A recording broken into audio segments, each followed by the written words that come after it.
Assalamualaikum warahmatullahi wabarakatuh. Selamat datang di Praktikum Ilmu Tanah Aquaculture tahun 2020.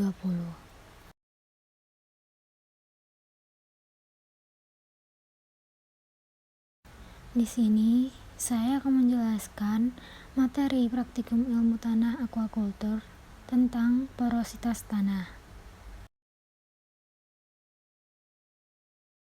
Nah, berikut ada beberapa poin-poin yang akan saya jelaskan. Yang pertama, pori-pori tanah. Yang kedua, faktor porositas tanah. Yang ketiga, macam-macam pori tanah. Yang keempat, jenis pori tanah berdasarkan ukuran. Dan selanjutnya yang kelima, ada ruang pori tanah. Yang keenam, ukuran ruang pori tanah. Yang ketujuh, rumus porositas total tanah. Yang kedelapan, contoh perhitungan porositas total tanah. Nah, pori-pori tanah sendiri merupakan bagian tanah yang tidak terisi bahan pada tanah, akan tetapi terisi oleh udara dan air. Dapat kita lihat dari gambar di samping, merupakan gambaran dari pori-pori tanah yang terisi oleh air dan udara. Selanjutnya, porositas tanah merupakan kemampuan tanah dalam menyerap air berkaitan dengan tingkat kepadatan tanah. Selanjutnya, faktor yang mempengaruhi porositas tanah. Yang pertama, tekstur tanah. Apabila total ruang pori tinggi, maka memiliki tekstur tanah yang halus, yang dapat menyimpan air dan udara dalam tanah, sehingga menyebabkan kerapatan massa tanah yang rendah. Yang kedua, bahan organik. Semakin tinggi bahan organik, maka porositas tanah semakin tinggi. Yang ketiga, struktur tanah. Tanah dengan struktur granuler atau remah mempunyai porositas yang lebih tinggi daripada tanah-tanah dengan struktur masif. Yang keempat, berat volume atau BV. Apabila nilai BV rendah, maka nilai porositas akan semakin tinggi. Dan yang terakhir, berat jenis atau BJ. Apabila nilai BJ semakin tinggi, maka porositas tanah akan semakin rendah. Nah, selanjutnya macam-macam pori tanah. Nah, pori tanah sendiri terbagi menjadi dua, pori kasar dan pori halus. Pori kasar yaitu pori tanah yang berisi udara atau air gravitasi. Sedangkan pori halus merupakan pori tanah yang berisi air kapiler atau udara. Berikutnya ada jenis pori tanah berdasarkan besar kecilnya rongga antar partikel. Yang pertama, pori mikro atau pori kecil.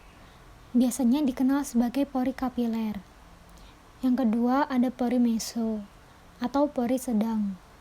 Sering dikenal sebagai pori drainase lambat. Yang ketiga ada pori makro atau pori besar. Sering dikenal sebagai pori drainase cepat.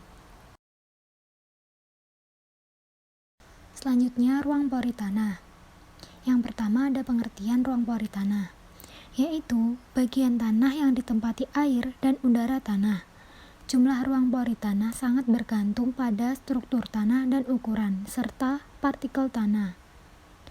Ruang pori total terdiri atas ruang antar partikel pasir, debu, dan liat, serta agregat tanah.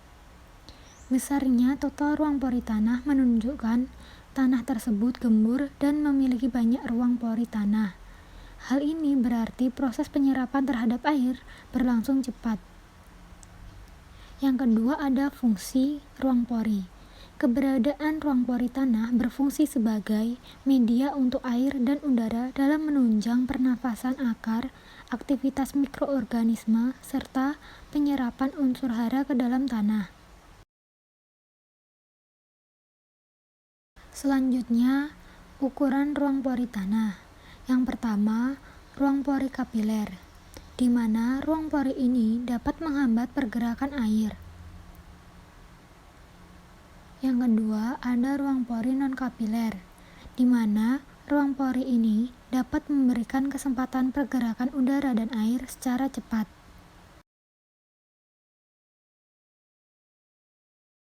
Selanjutnya, rumus porositas total tanah, yaitu N sama dengan 1 min BV dibagi BJ kali 100%, dengan keterangan N sama dengan nilai porositas total tanah, BV sama dengan nilai berat volume tanah dengan satuan gram per cm kubik, dan BJ sama dengan nilai berat jenis tanah dengan satuan gram per cm kubik.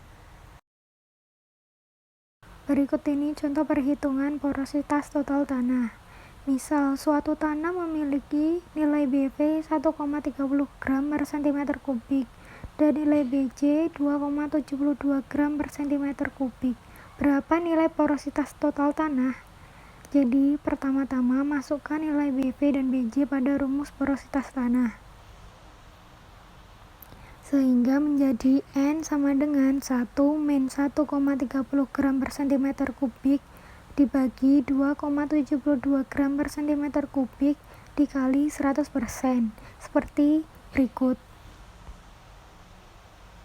Lalu dilakukan pembagian antara nilai BV dan nilai BJ, dan hasil pembagian tersebut dilakukan pengurangan, sehingga diperoleh nilai porositas tanah sebesar 0,52. Berikut ini ada poin-poin yang harus dibahas pada laporan. Jadi yang pertama, itu praktikan menjelaskan mengenai nilai porositas tanah yang telah didapatkan. Selanjutnya, nilai yang diperoleh tersebut dikaitkan dengan referensi yang mendukung nilai porositas tanah. Kemudian, berikan penjelasan mengenai faktor-faktor yang mempengaruhi nilai porositas tanah yang telah diperoleh. Pada poin kedua, praktikan menjelaskan hubungan antara berat volume, berat jenis, dan porositas tanah yang diperoleh. Kemudian, lakukan analisis apakah hubungannya berbanding lurus atau berbanding terbalik, dan bagaimana nilai-nilai tersebut saling berpengaruh dalam satu jenis tanah. Yang ketiga, praktikan menjelaskan cara menaikkan nilai porositas tanah apabila nilai porositas tanah yang telah ditemukan pada praktikum ini rendah, serta bagaimana jika nilai porositas tanah yang ditemukan tinggi, bagaimana cara menurunkannya.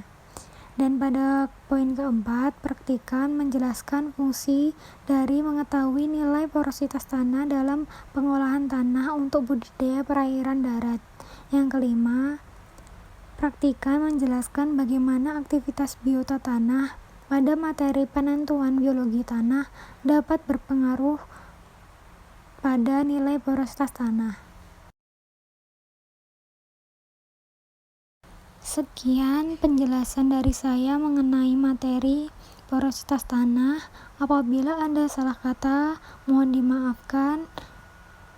Terima kasih. Wassalamualaikum warahmatullahi wabarakatuh.